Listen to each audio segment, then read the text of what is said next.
Welcome to the show, everybody.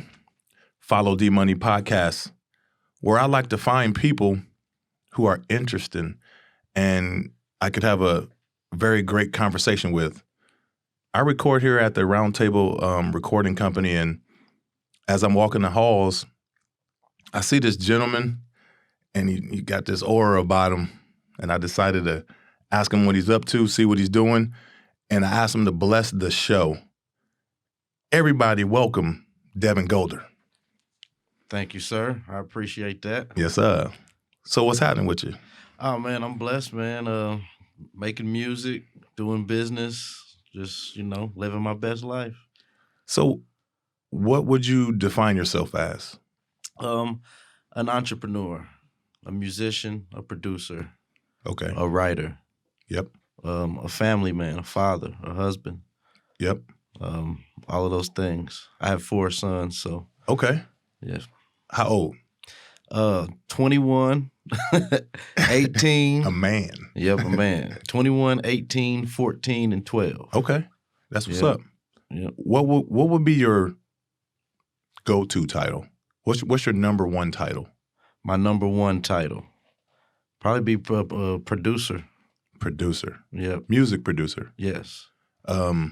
All genres. All genres. From gospel to hip hop to country to rock. Just whatever the job requires. Right.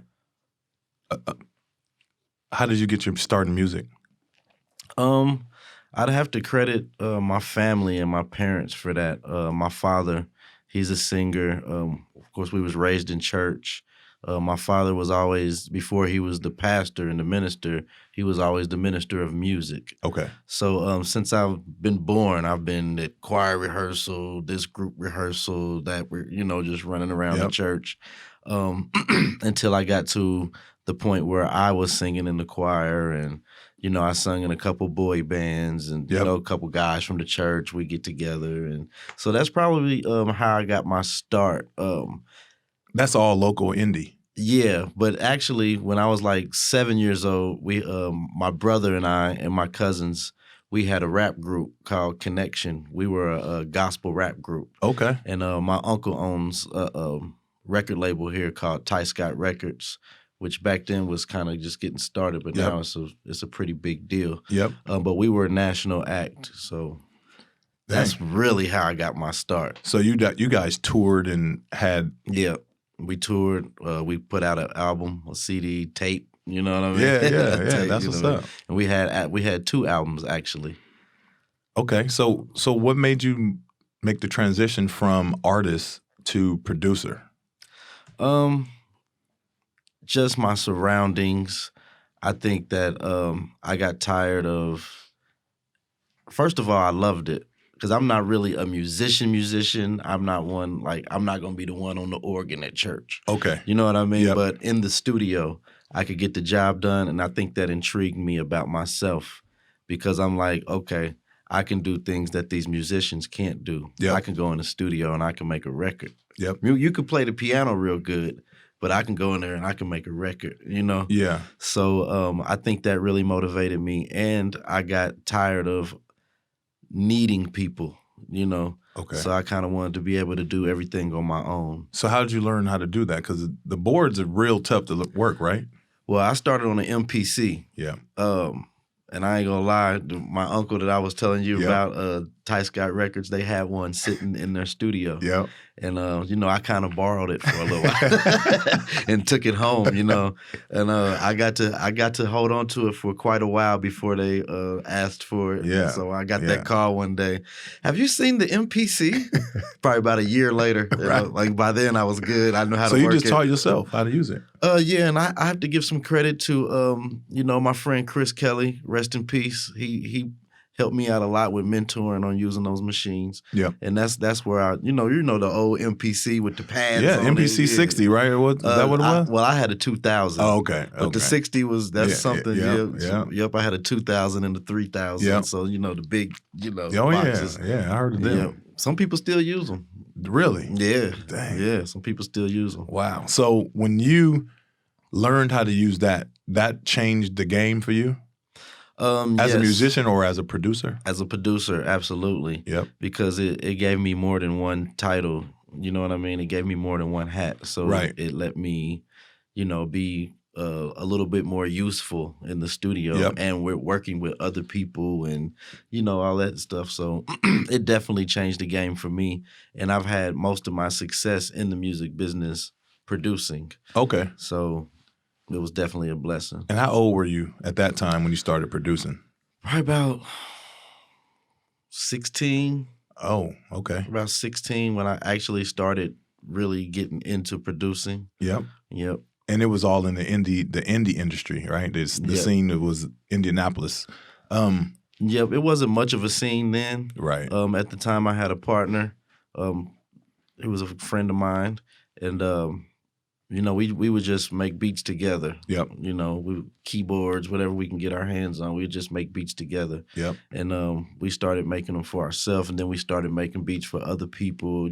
Charging $100 a beat, and Yeah. you know what I mean, stuff like that. And it kind of just built up till we did a platinum record together. Wow. So What album was that?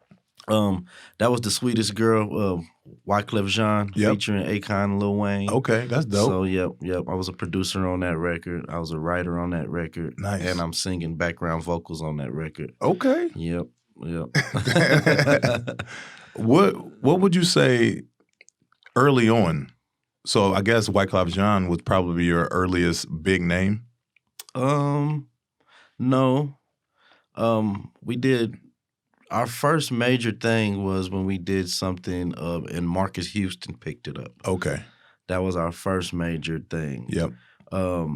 And then he and I, we started another gospel rap group during Okay. that time in my teenagers, like when I graduated high school Yep. type era. We was like 18 years old. Yep. And we were called the Righteous Riders. Okay. So So y'all was riding for God. we was riding for God. Yeah, Exactly. right. And that we were very successful with that. We were nominated for Stella Awards, which is like the gospel Grammys, Right, if you've right. ever heard of it. Yep.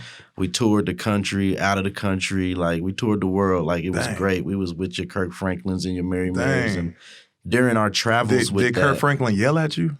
No, I got a funny story about Kirk let's Franklin, hear it. actually. So it was like 4 of us in the group, and we would see Kirk everywhere. And, you Yeah. know what I'm saying? So we was at this festival, I think in Washington, D.C. Yeah. And my boy, he's like, "Oh, Kirk, let's take a picture." And then he gets next to Kirk, and he bumps Kirk's head. He headbutts Kirk on accident, and Kirk's like, "Oh!" And his eye was running, and it was just crazy. It was like, you don't get these fools away. Yeah, exactly. Well, that's what's up, dog. Yeah. What are you up to now? Now I'm getting more into the business side of it. I'm still an artist, so I got a single I'm about to drop here soon called Gunnin'. Okay. But I'm really just doing that because people are encouraging me to do it, and I Yep. love it. Yep. But I also have my record label, Ear Candy Music Group, Yep. and I'm signing acts, so I'm getting more into the management and the record label part of it, and Yep. signing younger talent and trying to see, what I can do in that direction. Yep. So what kind of artist do you look for? What do you look for in an artist when you want to sign somebody to your label? What do I look for in an artist? I want something that stands out. I look for talent, Okay. I look for, sometimes it takes a minute for me to even notice, like one of the acts I'm working with right now, they're called In the Moment. And they came here to the Round Table Recording Company, and Yep. I was engineering their sessions. Yep. So when I first heard them, I was like, okay, they might have something. Yep. But then we kept working, and eventually I was like, you know what? These guys are good. You know what I mean? And 'Cause what kind of music do they do? they do like punk, hip hop, Oh. punk rock type. Okay. You know what I mean? Yep. So yeah, they really good. It's 3 guys. Yep. And yeah.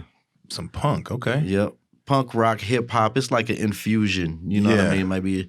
It might be a punk guitar driven track, and then it flips to a trap beat. Yep. You know what I mean? Dang. Type Well, I got to of- check that out. Yeah. We working on them right now. So, All right. Cool. Yep. So you want to have an artist that is kind of established, but you want to help polish them. That's what you like to do. Yeah, well, I'm a producer, so of course I want to help polish them and I want to help with their sound, Yep. and I want to help now on the business end on taking that artist to the next level of maybe getting a major deal or getting you on a tour or Okay. however it works for the lane of that artist. Yep. So the producer doesn't ride with the artist. The producer kind of catapults the artist. Normally, it depends on the situation. Some producers, they produce the track for you and they're gone. But I'm more of a producer. I like to look at my situation like, Puff Daddy's a producer. Yep. Puff Daddy has Bad Boy. Yep. Bad Boy is his production company. Yep. But it's also a record label. Yeah. He put out several artists through that. He's helped several producers through that. So that's how I kind of look at myself in Ear Candy Music Group. Yep. Ear Candy Music Group is a production company, but it's also a record label, So I'm trying to develop that and hopefully get some successful artists out here through that. Yep. What about the indie scene? Who in indie is making a name for themselves like right now? So if you could work with somebody in indie, who are the artists out there coming up hard right now? And you mean in indie mean like Indianapolis? Indianapolis, not like indie independent, but Indianapolis itself. Because coming from LA, I think that the Indianapolis music scene is low. Yeah, it's not a lot. Like right, everybody's an artist in LA. Right, there's so much music. Right, and in indie, who is making a splash? It's kind of tough because I've pretty much in one shape or form worked with pretty much everybody who's doing something here. Yeah. Of course, the artist that I'm currently working with, Don 444X, and like I said earlier, In the Moment. Yep. We was talking about Tragic and Skip and them earlier. Yeah. Like definitely those guys. I don't think I've gotten a chance to work with Skip. I would like to do that. Okay. Yeah, man. What about Ro James? He's from here, right?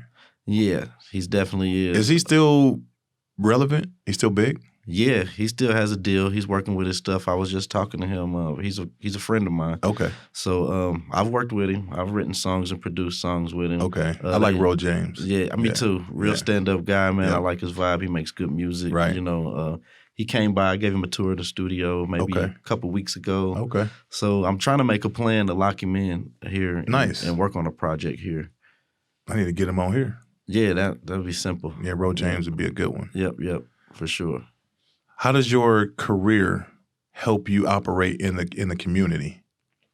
I think it gives me a little, because I've been doing it so long, so people attach me to music when they see me. Yep. They might not even know my credentials or know what I've done, but they just know you do music. Yeah, they just like, oh, that's the music guy. Yep. So I think it's earned me a certain level of respect in the community where, I can do these things. And then my father is a pastor, so that's earned me a certain level of, respect. Yes. And, I think it helps out a lot on the community things, especially dealing with the church and stuff. Yes, sir. A lot of giving back, which I probably need to do more. I haven't really been active on doing a lot of community things, but I would like to get more involved in my own community things and things that other people have going on as well. Right.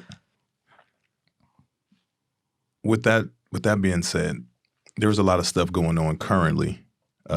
Dante Wright was killed after a traffic stop, right? Right. And we discussed an incident that you had recently, So yep. Let's tell the people what happened with you just last night. Just last night, I'm leaving out of an establishment, and I'm coming out of the door, and I have a beverage in my hand and my chicken in the other hand, and I'm tackled by like 6-7 police officers with guns and tasers in my face. They got me pinned down to the ground. They, it was really a shockful moment. Like, it blew my mind. Right. Like, you're not prepared for that. Not at all. Not at all. And about time they let me up, I was in cuffs, and they showed me a picture of some guy that they say I fit the description of. And I didn't think I looked anything like the guy. Right. Mind you, the guy had dreadlocks.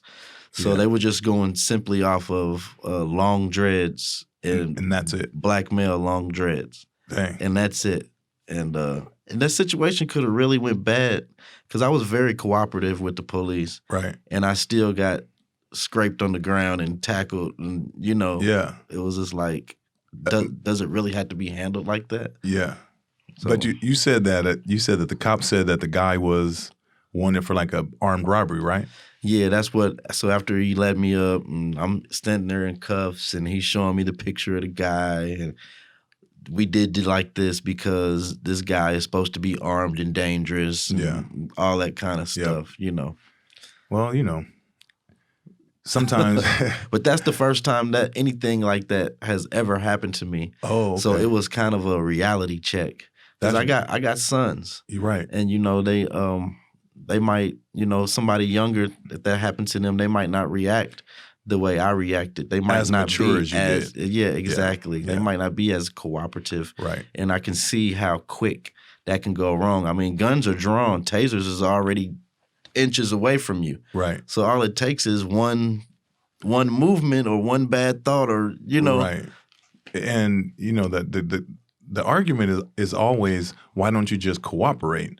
But the problem with that argument is when you've done nothing wrong and people are coming at you like that, Exactly. how do you not have animosity in that situation? How do you not protect yourself? How do you not defend yourself? How do you not stand up for yourself? Right. When we are being attacked. And caught totally off guard. Right. Because that was my first thing. I'm like, what's going on? Yeah. What's going on as I'm going to the ground? What's going on? What's going on? You know what I mean? Yeah. So it's like, I don't even know what's happening right now. Right. I'm not a criminal. Right. Like, it'd be different if I know in my mind, oh, I am wanted. Yeah. Right. You know what I mean? But but I'm not. You know what I'm saying? So right. it's like, I know this. Yeah.